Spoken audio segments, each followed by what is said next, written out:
So, on behalf of Indus Valley World School, I'd like to welcome Dr. Rudrangshu Mukherjee. Even though to students of history like us, Dr. Mukherjee needs no introduction, but for the benefit of our students, I will briefly introduce Dr. Mukherjee. Dr. Rudrangshu Mukherjee studied at Calcutta Boys School and subsequently he studied at Presidency College, Kolkata, JNU, New Delhi, and St. Edmund Hall, Oxford. He was awarded a DPhil in modern history by the University of Oxford. Dr. Mukherjee is a renowned historian and an author, but to students like us, he is first and foremost a brilliant teacher. He has taught at the University of Calcutta and he has held visiting appointments at Princeton University, the University of Manchester, and the University of California, Santa Cruz. Dr. Mukherjee is known to the people of Kolkata as the editor of the editorial pages of the Telegraph, a position that he held for many years. Dr. Mukherjee then returned to his what he, I think, loves doing most, and that is academia. And he became the founding Vice Chancellor of Ashoka University. And currently, Dr. Mukherjee is the Chancellor. Ashoka University has risen to become one of the centers of academic excellence in India under the able guidance of Dr. Mukherjee. Dr. Mukherjee is a historian of acclaim who has written on various subjects, but perhaps his best known work was his first, and that is the history of the revolt of 1857. However, Dr. Mukherjee's mastery extends over many topics, amongst which one is Gandhi. This morning, we have requested Dr. Mukherjee to address us on Gandhi with special reference to Gandhi's non-cooperation movement, because this year marks the centenary of the launch of Gandhi's non-cooperation movement. So it's over to you, Dr. Mukherjee. We are delighted that you have accepted our invitation to address our students and teachers. Thank you, Amita. So, to talk about Gandhi and the non-cooperation movement, we have to go back a few years from 1920 to set the background. In fact, to 1915, which is the year that Gandhi decides to pull out of South Africa completely and return to India. So, in South Africa, just as a reminder, he had been a relatively successful barrister at law. He had also become a campaigner, a leading campaigner against discrimination of Indians in South Africa, and he had formulated and practiced what was a unique form of protest and resistance, which Gandhi called satyagraha, passive resistance, or the defying of laws and voluntarily courting arrest. I'm mentioning this because it's some relevance to what is going to happen in the non-cooperation movement. Gandhi is not trying out something that he has not practiced before in the non-cooperation movement. So he comes back to India in 1915, and he does actually three things. One, he gives his word of honor to his political mentor, Gopal Krishna Gokhale, that for 1 year he is not going to in any way, either verbally or actively, involve himself or engage in any kind of political public discussion. And he keeps his word for 1 year. The second thing he does is he utilizes this 1 year to actually travel around India, to get to know India, not just its cities, but also its deep interior villages. One reason he does this is because in 1909 he had written a book called The Hind Swaraj, in which he had made the famous formulation that the real India lies in India's villages. And if a new India had to be born, if a new India had to be built, as the Congress was trying to do, it must begin from the rural world. It cannot emerge out of the cities of India. So he actually goes around looking at the rural world of India. That's the second thing he does. And the third thing he does is he completely changes his appearance very deliberately. The common image, when we think of Gandhi, the image that comes to our mind is of this man, bare-bodied, with a piece of cloth around his waist, tonsured head, shaft in hand. So this is the image that he deliberately fashioned for himself. He never again wore Western clothes of any kind, which he used to wear in South Africa. This is what he always wore. This became Gandhi's attire, and this became the image of Gandhi. So these are the three things that he does on his arrival in India for that first year. While he is traveling around India, when he is in Lucknow in 1916, a group of people come to see him, peasants, not city people. Peasants come to see him, and they say that we have come from a relatively obscure district in North Bihar called Champaran, where indigo is cultivated in plantations under the domination of white planters. And they requested Gandhi to come to Indigo, to come to Champaran, to visit Champaran, and to see for himself the wretched conditions under which the peasants of Champaran were being forced to cultivate indigo. Gandhi cannot go immediately, or did not go, could not go immediately. He went within a few weeks to Champaran. And this leads to Gandhi's first political movement in Champaran. He sees the conditions that the peasants are forced to work in, coerced physically, economically to cultivate indigo, even when they don't want to cultivate indigo. And Gandhi begins a movement, peaceful movement against this kind of physical oppression, which has some kind of success because the government actually passes an order prohibiting white indigo planters to carry out these coercive acts. So a relatively unknown person in Indian public life suddenly shot into prominence in 1917 with what has come to be called the Champaran Satyagraha, the first peaceful resistance that Gandhi led in India in 1917. He followed this up with similar localized peaceful protests in Badoli in Gujarat, in Kheda in Gujarat, and also in Ahmedabad among the cotton mill workers.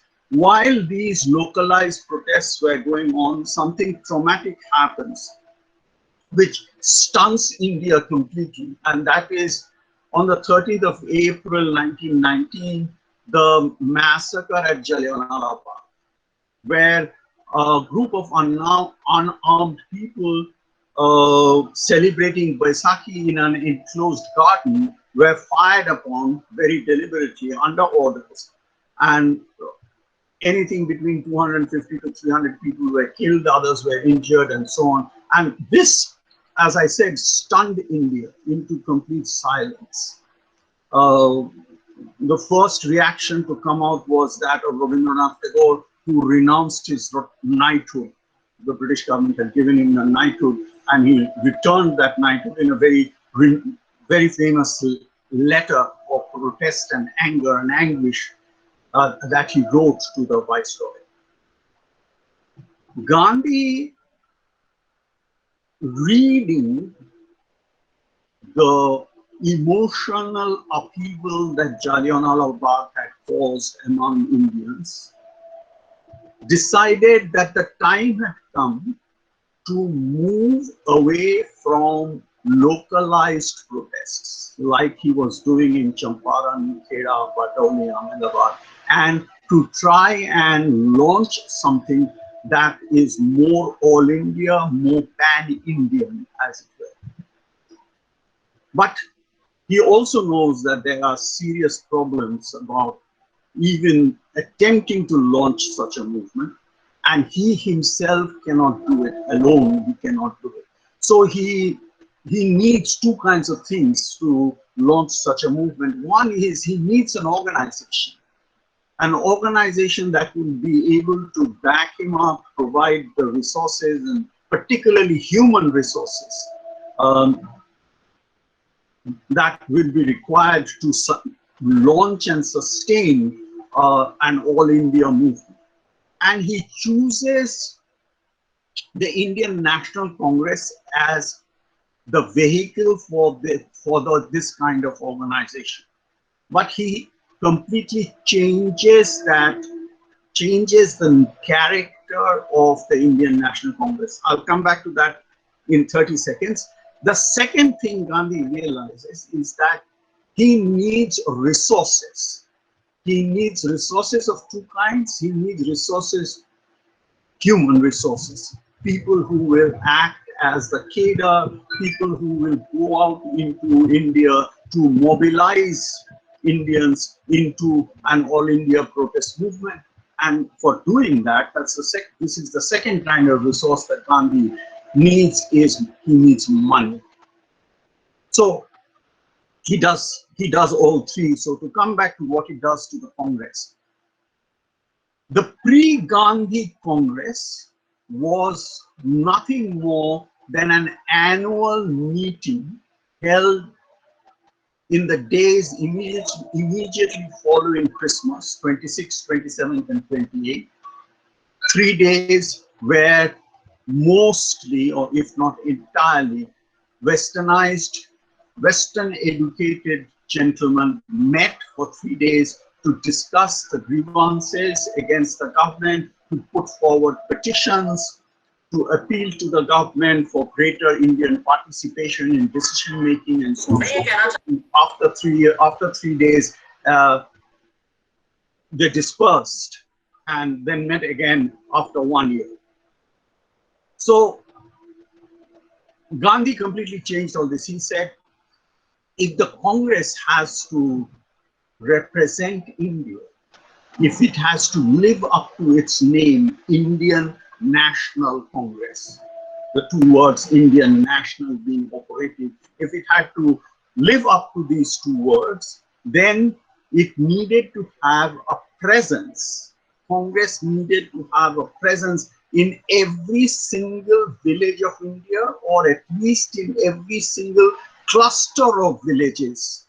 What is called today is called a block of villages. That even if it was one man sitting under a tree on a broken chair or on a broken charcoal, he had to be identified as a Congress volunteer or a Congress worker. And then Gandhi said, such people working at the village level would be linked to the next rung in the hierarchy, which would be the district level of the Congress.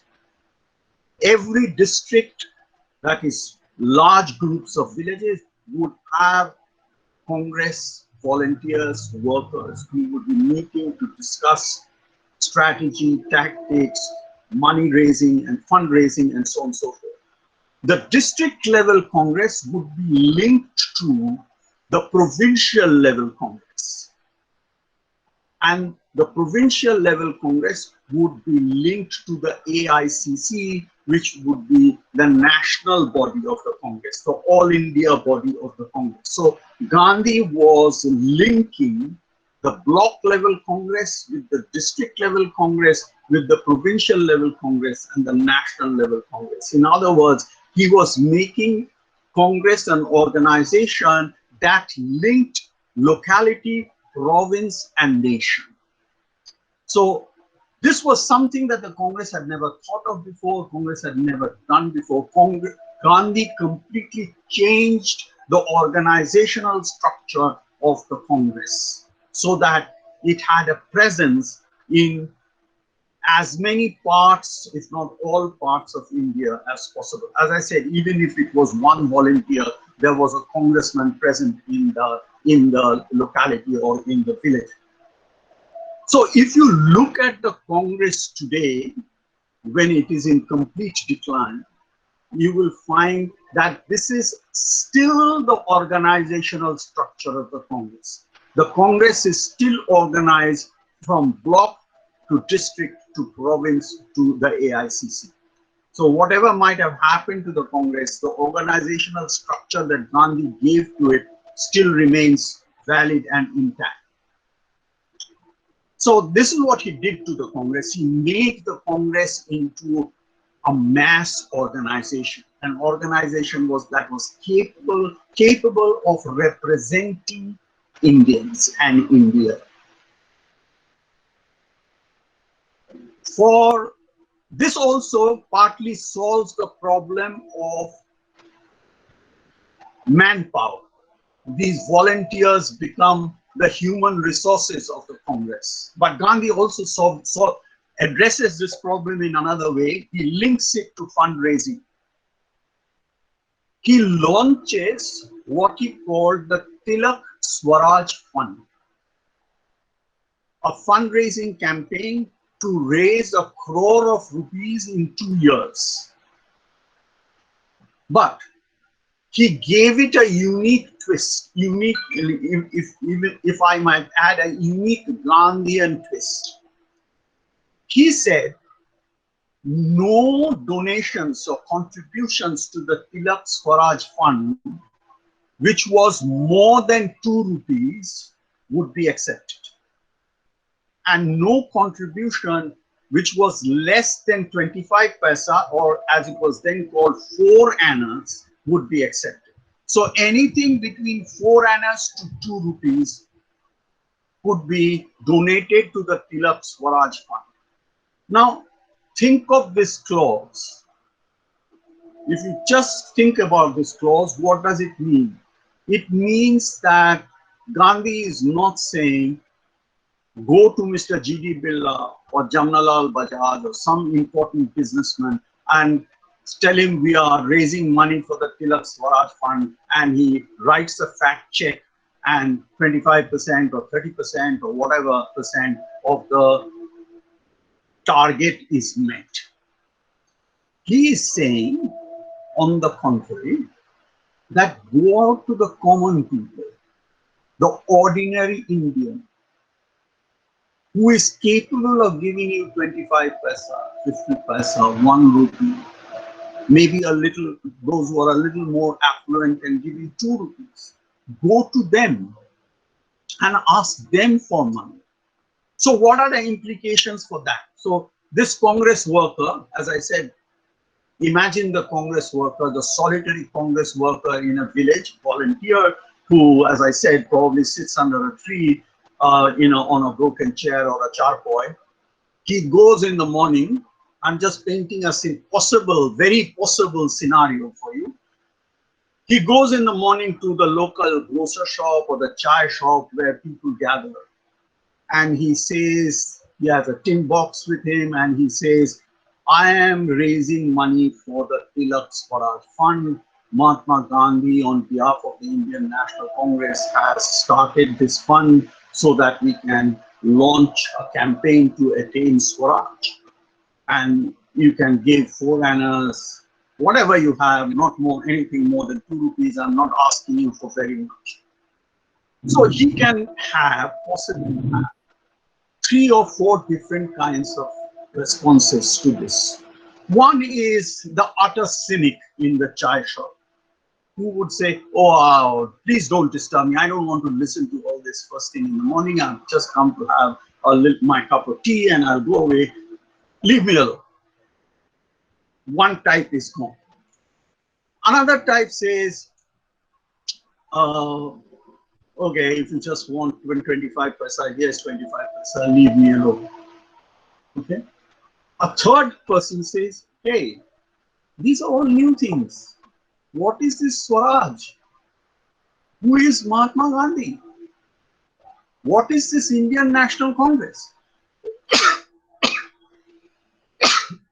Sorry, excuse me. What is this Indian National Congress? So that gives that Congress volunteer certain talking points. He has to explain what is the Congress. He has to explain Swaraj. He has to explain why he's collecting the fund. He has to explain who Gandhi is. Now, here in this talk, a fourth response can possibly come. Another man says, look, I don't have any money today. I can give something to you tomorrow. But I see you sitting under the tree every day. Are you a Congress worker? The man says, yes, I am a Congress worker. I belong to the Indian National Congress. So this man says, whatever you are saying, all that you are saying sounds very, very interesting. May I join you? May I also become a Congress worker? So from one person, it becomes two persons who are Congress workers in the village. And this is how, through word of mouth, through this kind of campaign for the Tilak Swaraj Fund, not only is the fund, the money raised 1 crore, but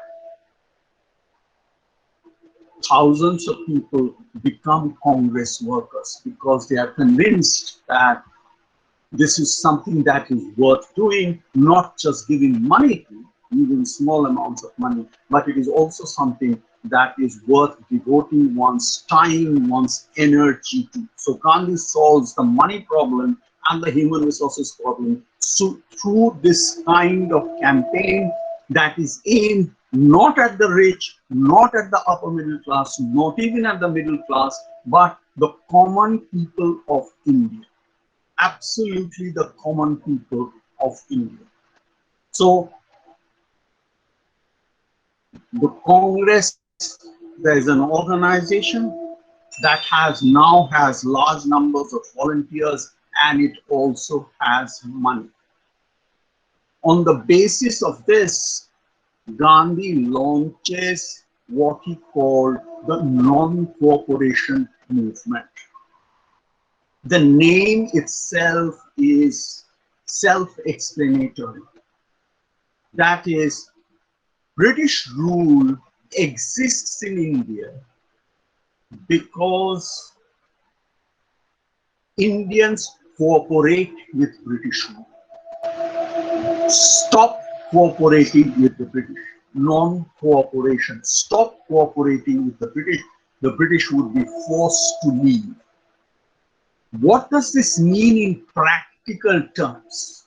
What does non-cooperation actually mean in practical terms? One, it means that first, stop buying British commodities. Boycott British commodities. The British rule in India has a very strong economic interest. That economic interest can be harmed, or that economic interest can be eroded if British commodities are not bought and not used by Indians. One. Two, stop attending British institutions.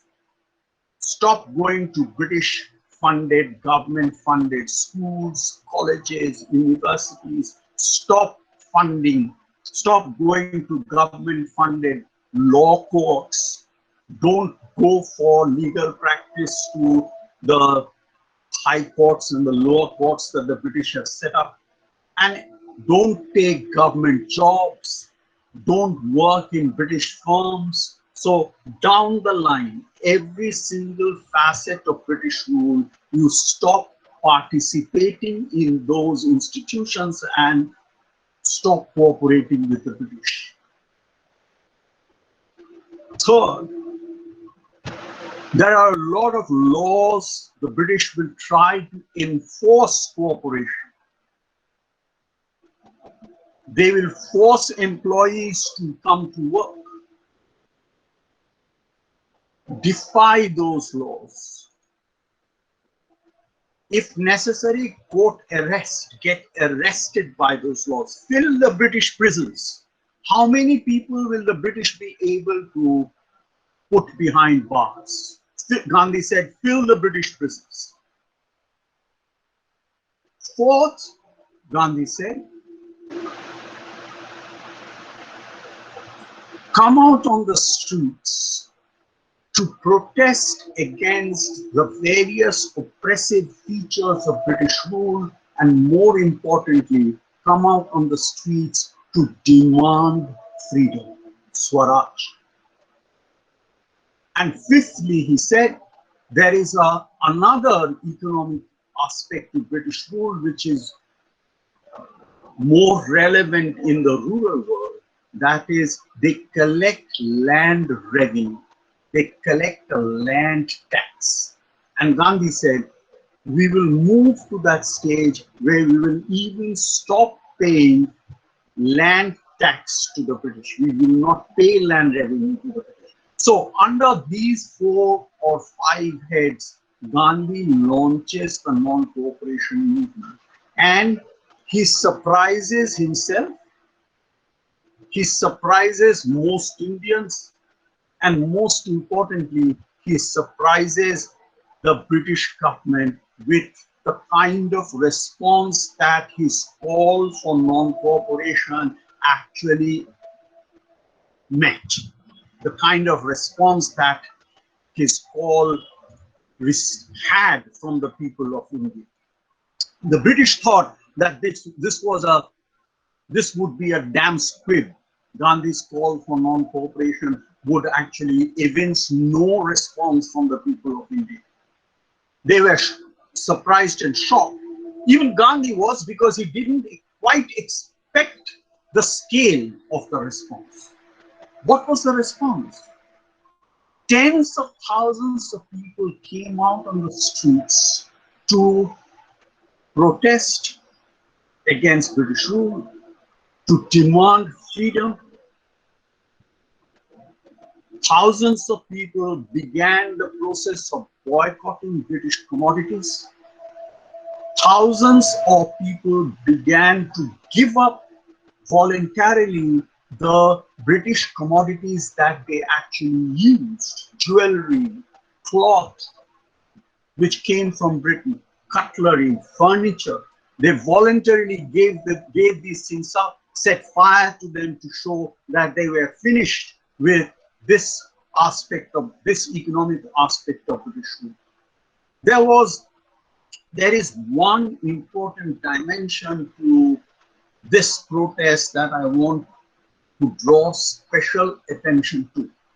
That is, for the first time in Indian public life and in Indian politics, thousands of women came out in response to Gandhi's call. They defied the male authority that prevailed in Indian society. They defied their fathers, their husbands, their brothers. They came out of their homes into the streets to protest, voluntarily giving up their cherished jewelry, their cherished saris, their cherished cloth, and so on and so forth, all that they used which was made in Britain. So this is a very important feature of the non-cooperation movement, that women managed or successfully, at Gandhi's inspiration, broke the stranglehold of male domination, broke the curtailment of the Parda system, and they came out onto the streets, defying British rule and also, as I said, defying the conventions of patriarchy. So these are some of the very, very crucial and critical features of the non-cooperation movement, and some of those features have left a very lasting legacy on Indian public life, especially on the lives of women. If you come to think about it, those pioneers who came out onto the streets in 1921, 2021, it's because of their work that, you know, and Amita Prasad or the Priyadarshini Dua or many of your other teachers have been able to come out of their homes, define their fathers and their husbands to be educated and then actually become successful working women. So I don't think I need to emphasize this point. It's pretty obvious. Gandhi used the non-cooperation movement also again to travel around India, spreading the word of non-cooperation, rousing the people, so on. One of the places that he visited in this period, in the winter of 1921, was a district in present-day Uttar Pradesh called Gorakhpur. Gandhi only visited this place once. This was his first and only visit. He was to go there later, but the time we are talking about, 1921, this was his first and only visit. Gandhi did not quite expect the kind of reception that he had in Gorakhpur. He found, to his surprise and how should I put it, somewhat to his shock as well, that the people of Gorakhpur actually saw him as some kind of a religious leader, a leader who was cast in the mold of the traditional sage, the traditional rishi, or the traditional fakir of Indian legends. Except that he did not wear saffron, but people thought that he was that kind of a person. They gave to Gandhi, irrespective of whether Gandhi wanted it or didn't want it, a halo, an aura around his head.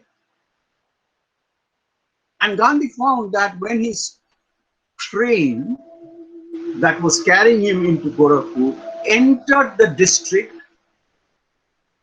around midnight, he was supposed to reach Gorakhpur by 2 in the morning, but he found, and this is where his shock comes in, that that journey of 2 hours took over 5 to 6 hours, because at every single obscure station where the train wasn't supposed to halt, the train was stopped. The train was stopped. Thousands of people had gathered in the station and they all wanted to have a darshan. This is the word that they used, a darshan of Gandhi Baba.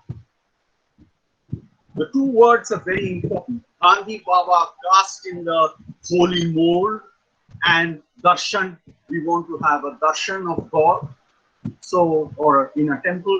So darshan of Gandhi Baba.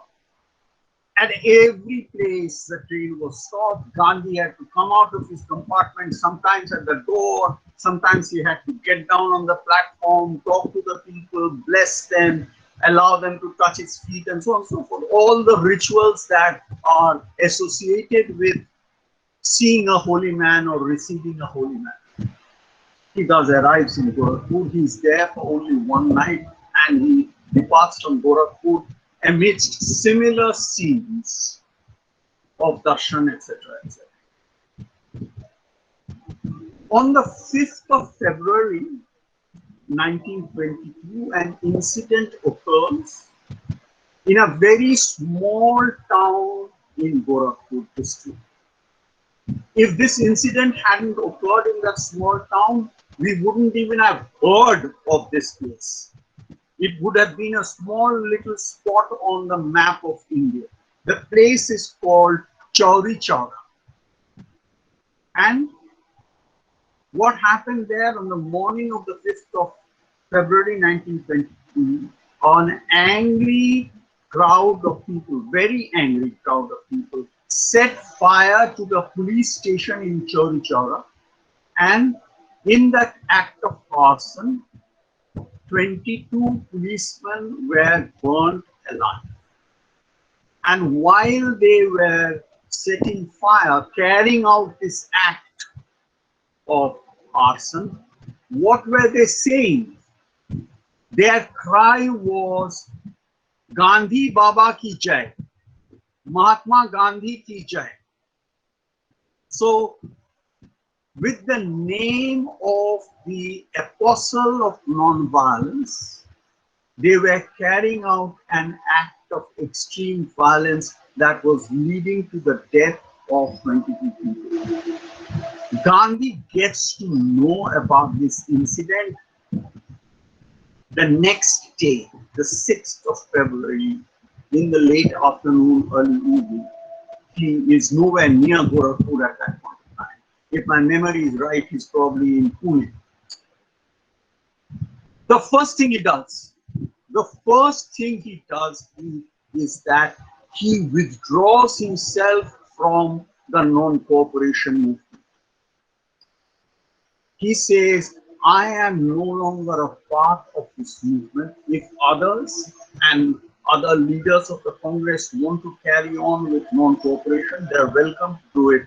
I am not a part of this movement because this movement has violated one of the fundamental principles of my life, non-violence. Ahimsa is a vow that I have taken. I believe it to be one of the fundamental principles that I adhere to in my life, and anything that goes against ahimsa, I will not be part of. So he withdraws out of non-cooperation, but the British, of course, see him as the author and the mastermind of the non-cooperation movement. They arrest him. This is Gandhi's first arrest in India, and he's put on trial. He's put on trial in Ahmedabad, and I will end with this trial and some implications of that trial and some lessons from the non-cooperation movement. At that trial, Gandhi is on the dock. On the opening day of the trial, as is the protocol of the courts, the dialogue or the conversation runs, the question answer rather, it's not a conversation, the question answer runs in the following way. The judge asks, your name? He asks the accused, the person standing in the dock. Your name? Mohandas Karamchand Gandhi. Your occupation? Farmer and weaver. Mark that phrase, farmer and weaver. Here is a qualified barrister at law, and in his time in South Africa, a successful barrister at law. That is not what he states as his identity, as his occupation. He says farmer and weaver. Now I want you to join the dots backwards. When Gandhi changed his appearance, what did he make himself look like? He made himself look like the poorest Indian peasant. That is how what the Indian peasant appears as. Bare-bodied, a loincloth around his hand, sometimes with a shaft in his hand. Okay, that's how the peasant moves around in the alleyways of the villages. That's how he goes to work in his fields. That is how he appears. Gandhi deliberately made his appearance the same, similar to the appearance of a common Indian. And when it comes to stating his identity, he states his identity to be that of the commonest, poorest Indian, farmer and weaver. Now, why does he do that? as students of history, we have to understand why does Gandhi actually take on this identity.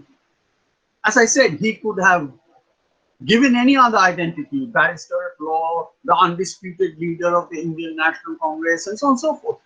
Because he stands in court and declares to the people of India that I am standing here as your representative.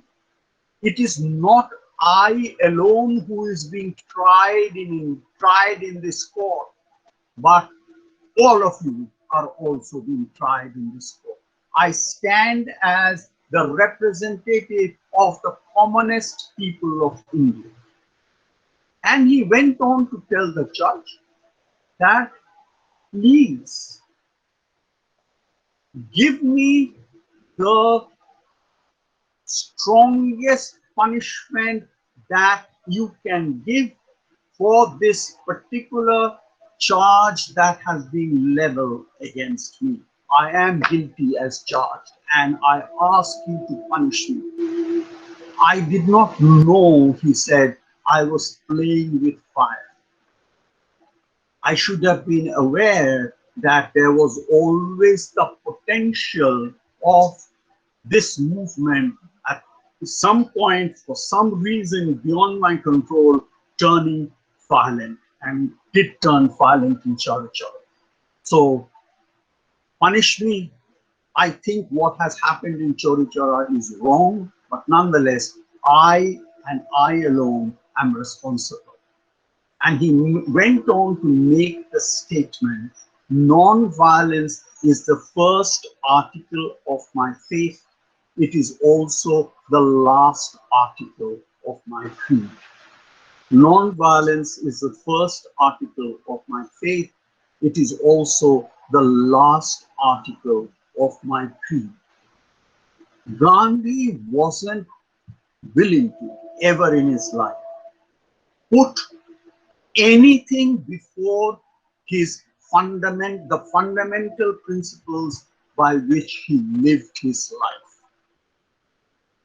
Be it his personal relationships, be it his political activities, whatever. The fundamental tenets of his life, of which ahimsa was the most important, were far more crucial and critical to him than any other thing in the world, even the political freedom of India. So that is one very critical feature of the non-cooperation movement and its aftermath that we must bear in mind. The ability, the strength of mind, that this is a lesson that we should all imbibe in ourselves, the strength of mind to stand up for one's own beliefs and to take responsibility for the outcomes of one's decisions. Gandhi did that in an exemplary way in following Chauri Chaura, but also in various other episodes of and chapters of his life. So that's one very, very big takeaway from the non-cooperation movement and its aftermath. And the second, of course, as I've already mentioned, the fact that the Indian people were willing to come out in tens of thousands to throw out British rule. The non-cooperation movement in the early 1920s displayed that the sun was beginning to set on the British Empire in India. It would take 25 years more to set, 27 years more to set. But the process, the sun was already beginning its process of going into the western horizon. Thank you.